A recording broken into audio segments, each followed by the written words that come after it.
Hello, this is Chef John from foodwishes.com with Fougasse. That's right, this fabulous flatbread from the south of France is more than just gorgeous edible bread art. It's also another great example of the magic of maximizing surface area, since those decorative cuts do way more than just look pretty. And by the way, this incredibly delicious cousin of the more popular focaccia is very simple to make, and you can nail this even if it's your first time. So with that, let's go ahead and get started by mixing up our dough, which will include some all-purpose flour, plus a little bit of wheat flour. And my favorite baking whole grain flour is a sprouted spelt flour, but any kind of whole wheat will do. Although if it's very coarse, you should probably sift it. And then besides that, we'll also need a teaspoon of dry active yeast, plus a little bit of salt, and then last but not least, some water. And for this, room temperature is fine. And then what we'll do is knead this with our dough attachment for about 5 or 6 minutes, or until we achieve a very smooth, very elastic, very wet and sticky dough. And then once we have what we need, we'll go ahead and transfer that to a bowl that we've greased with olive oil. Right, not too much, just a couple teaspoons. And as you can probably tell watching this shot, this is a fairly high hydration dough. Right, if your bread nerd friends ask you, it's a 75% hydration. But all we need to care about is that a nice wet dough like this is going to make an absolutely fantastic flatbread, as you will see. And then what we'll do is cover this and let it rise on the counter for 2 hours. And we usually just leave it alone, but not this time. Since every 30 minutes or so, we're going to unwrap it and give it the old Fougasse fold. And we want to be sure to wet our hands first so it doesn't stick.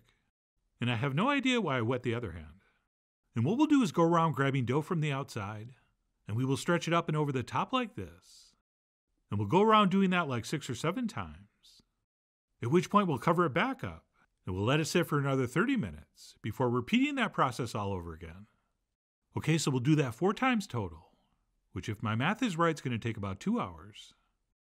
And no, we're not just doing that because it feels really good. And if you haven't done it before, believe me, it feels amazing.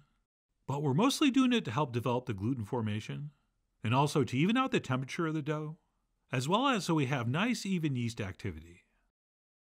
And then what we'll do after 2 hours, after our last folds are done, is we will wrap that back up and pop it in the fridge overnight, or even if we want up to a full day.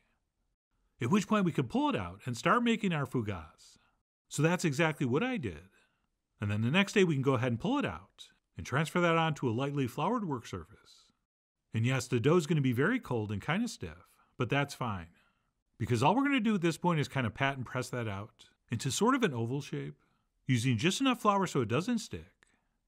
And the reason we're doing this, besides deflating it, or as we call in the business, the Fougasse degas, is that we're trying to get this into a uniform shape so we can cut it across in half, into 2 hopefully very equal portions. Since this recipe will produce 2 flatbreads, and for filming purposes we'll just deal with 1 now. But don't worry, I'll show you what happens to that other one later. And then what we'll do after applying a little more flour is fold this into thirds, which we'll do by taking one end, and we'll fold it over to the center like this, and then we'll simply take the other end and do the same thing, which if everything goes according to plan, should give us something close to, or at least vaguely resembling a triangle. And it doesn't have to be perfect, but we should try to get it triangular-ish. And once we feel like that's happened, we will transfer that onto a silpat line sheet pan that I sprinkled with some flour first. Oh yeah, you know you're working with a sticky dough when you have to flour the silpat. But anyway, once our triangles are formed, we're going to want to cover this with an oiled piece of plastic, at which point we're going to let this rest and warm up for about 45 minutes. And you could probably go as long as an hour or as short as 30 minutes. But before we shape it, we do want to let that dough warm up and that yeast to start doing its thing again. So I let mine sit there about 45 minutes, at which point we'll pull off the plastic. And I'm going to grab one of these pieces and show you how to do the classic leaf shape design.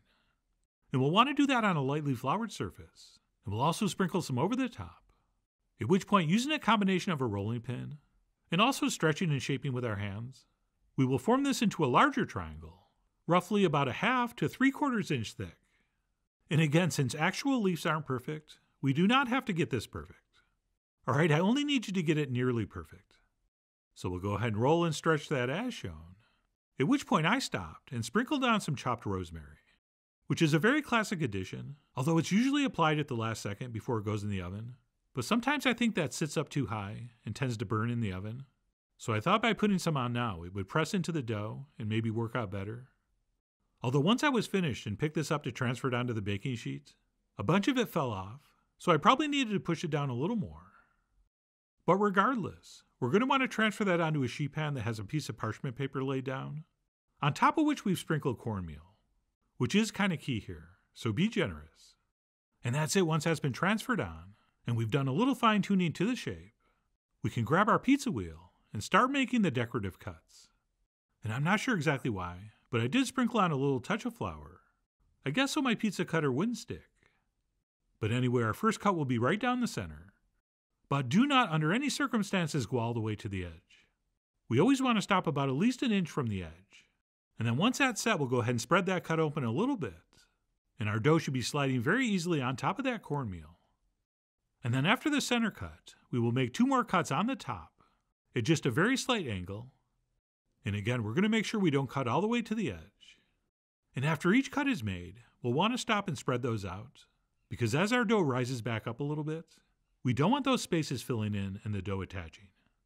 And then after those top cuts, we'll make 2 more, which are a little longer and a little more angled. And of course, we'll open those up as well. And once those are completed, we'll do another set under those, at which point we could stop. But personally, I like to make 1 more set, right at the bottom. All right, 2 more small cuts, in what I call the lobes, since they remind me of earlobes on, I guess, really old people. And by the way, this is just how I do it. All right, if you do an image search for Fougasse, you will see literally thousands of different designs, which is why people call this the snowflake of flatbreads. Or at least that's what I call it, and I'm people. But no matter what design you did, once it's done, we will cover this back up with our oiled plastic, and we will let it proof before baking for anywhere between like 30 minutes and an hour. And the longer you let this proof and rise, the airier and puffier your bread's going to be. Whereas if you just let it proof a little bit, you won't get as much rise inside, and you'll end up with something that's flatter and very crusty. And in case you're keeping score at home, I let mine proof for about 45 minutes. At which point we'll pull off the plastic and very gently but very thoroughly brush this with olive oil. And don't drown it, but we definitely want full coverage. And after you do that, if you happen to see a few spots that need a little more rosemary, you can go ahead and sprinkle some on. Which I did, and as I said earlier, this is traditionally when that goes on. And then our final addition to the top will be a nice generous sprinkling of very coarse sea salt. Alright, the bigger and flakier the better. And since I'm somewhat of a salt fiend, I'm going to be very generous. But of course, how much gets put on is up to you. I mean, you are, after all, the Jay-Z of what I used to pronounce Fougasse, but I definitely think we want to apply some to the top.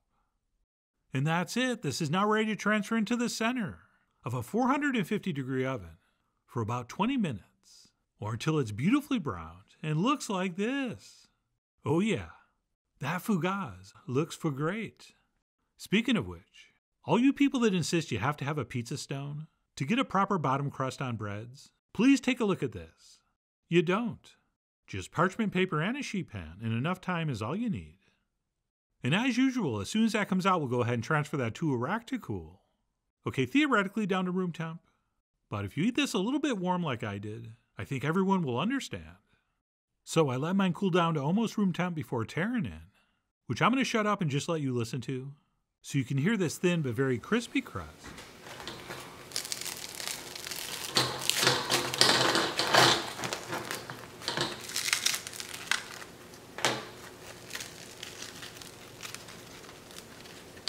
Oh yes, that does sound good. And the taste is equally impressive. And what is so remarkable about this bread, besides its stunning, show-stopping appearance, is the combination between that very thin, crispy crust and that light, tender, bubbly, airy inside, which is kind of hard to see and appreciate with me just ripping this apart like a savage. So I'm going to go ahead and break off a little piece and cut through the center so you can get a really good look at what's going on. Check it out. For something so addictively chewy and crispy, as you can see, that crust is remarkably thin. And then inside you can see what I think is the perfect crumb, where we have big bubbles, medium bubbles, and small bubbles. So I really was thrilled with how this came out. But let's just say, for the sake of argument, you are not into the classic leaf shape.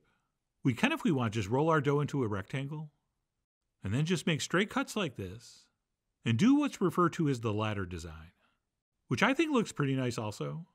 And like I said, if you do an internet search, you will see countless other designs as well.